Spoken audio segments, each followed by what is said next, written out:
welcome to the channel and happy spooky Saturday. This is the second one in the series for this year.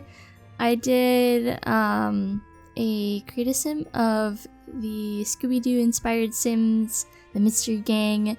You can check that out down below. I'll leave a link to the playlist if you haven't seen it yet. But basically every weekend of October I do a kind of like a spooky or Halloween themed build or create a sim. So today I'm doing a potions and spook shop, and I did set the lot as residential though, but you can set it as a shop if you want to. The reason why I did it as a residential is because I feel like it's better for storytelling, but you can definitely change it into a retail lot if you want. It works just fine. But I imagined like a witch or something lives here, and she specializes in potions and herbalism.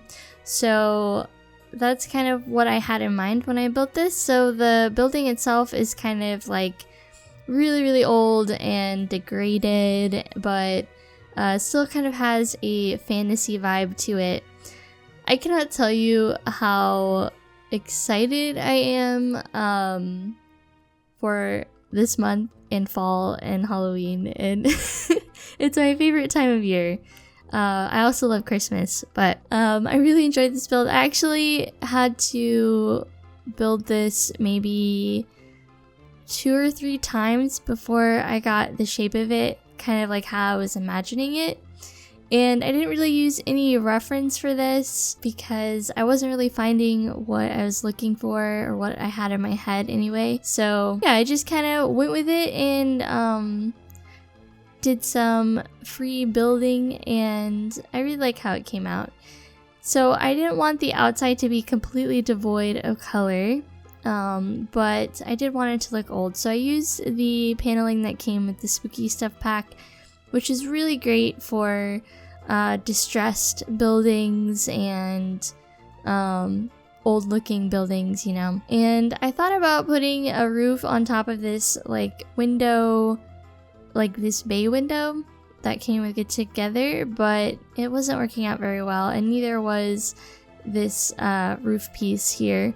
So I just ended up you know, making it its own separate entity on the house, because this part of the house is actually where the witch would brew her potions. So that's there. And then I wanted a really nice chunky chimney because that's pretty common in older homes and more fantasy storybook like homes. So just sized up the chimney and put one on top of the other, and Bob's your uncle, like the Brits say.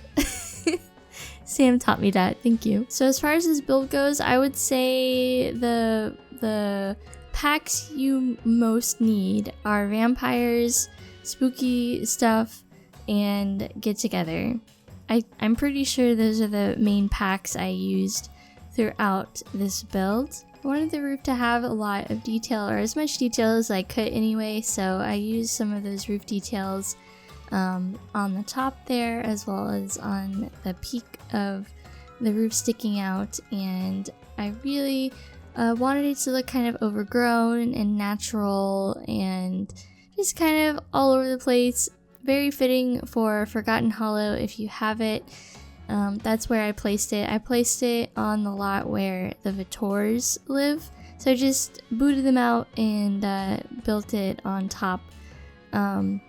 But yeah, it's really cute, especially on the inside. It's very cozy, which you'll see later. Going on into the inside, so the front part of the house is the actual shop. So you have like the register out here in the front, and I really like how this came out. I think it looks really cute. I used the Parenthood shelving because it kind of looked like they had bottles and different things that are sold in the shop. So I definitely took advantage of those, and I put all kinds of debug items in here, like different bottles and different little things that you might see in a potion shop. For the inside of the potion shop, I looked at a lot of different like concept art and game art, and that was pretty much all that I looked at for the inside for inspiration, because there's a lot of really good, like especially in games when you go into an RPG or something like that that has like an item shop or a potion shop, and they just look really cool, and they were exactly what I was going for on the inside. So yeah, definitely looked at those for the inside, and I really enjoy how cluttered it is, because you know how I love clutter. So those of you who also love clutter, I think you'll like this build a lot. So this room here is where the witch will brew her potions for the store and for whoever else. I use the cauldron that comes with spooky stuff, and I think what it does is it has little ghosts that like come out of it, but it was pretty spot on for what I needed for this as far as looks go. And since this particular witch is also an herbalist, I have a bunch of potted plants and everything kind of scattered about the house, and also in the back there's going to be a little greenhouse where she grows all of her specialty plants and flowers and other things that she needs for potions. I really wanted this to work, but there isn't really a place to put things in the bay window.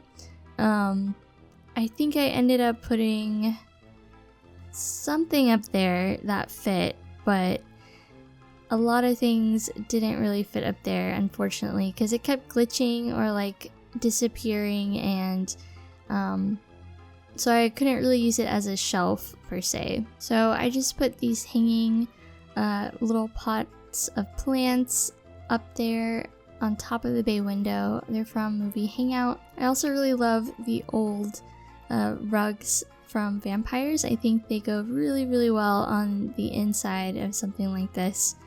And on the side here of the shop is where I put all kinds of little bottles and potions. And these bottles are actually supposed to be like spice bottles, and then these are supposed to be like alcohol and wine bottles, but we can just pretend they're potions and for ailments or for spells or whatever.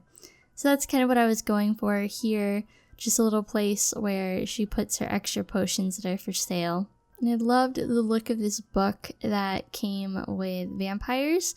There's different swatches with different illustrations on the book, so I used the same one in the potion room, but this one is maybe a spell book that's for sale, and she just kind of has it on display, but I love it. So this room back here behind the shop itself is her bedroom and a bathroom, and then there's a door to the greenhouse where she grows everything. So in the bathroom, it's really simple, just, everything you might need. Nothing too fancy going on there. And then I was just adding some really cool things that I thought looked very natural or handmade, especially this lantern that came with the outdoor retreat. And a few of the debug items that you can make through woodworking I used in the bathroom, as well as the nightstand. But yeah, and then for the bedroom, I just wanted to make it very natural and botanical, because that's kind of what I imagined the witch living here liking. So a lot of the items in the room have kind of a floral motif on it, the armoire, and some of the artwork that's in there. I really liked these like flower tree lamp things. I've never really used it, but I thought it'd be really cool to have in the greenhouse because they look almost like a magical tree or something like that. And of course I had to add a gnome, but some of the items that I put in the the boxes, the garden boxes. They're special fruits and plants that you can only get through certain situations or certain places in the game, but I hope they're able to be planted. I haven't tested that out yet because I got them from debug, and sometimes when you get things like that from debug, they just disappear in live mode, unfortunately. But I was hoping to have like really interesting plants that look kind of fantasy-like or magical. So we'll see how that goes. But yeah, I'm just gonna be adding some plants and some more trees around it so it looks overgrown and whatnot. I hope you enjoyed this build, and I can't wait for next week. Next week I'm doing a haunted Victorian, so that should be fun. And thank you so much for watching, and I'll see you next time. Bye guys!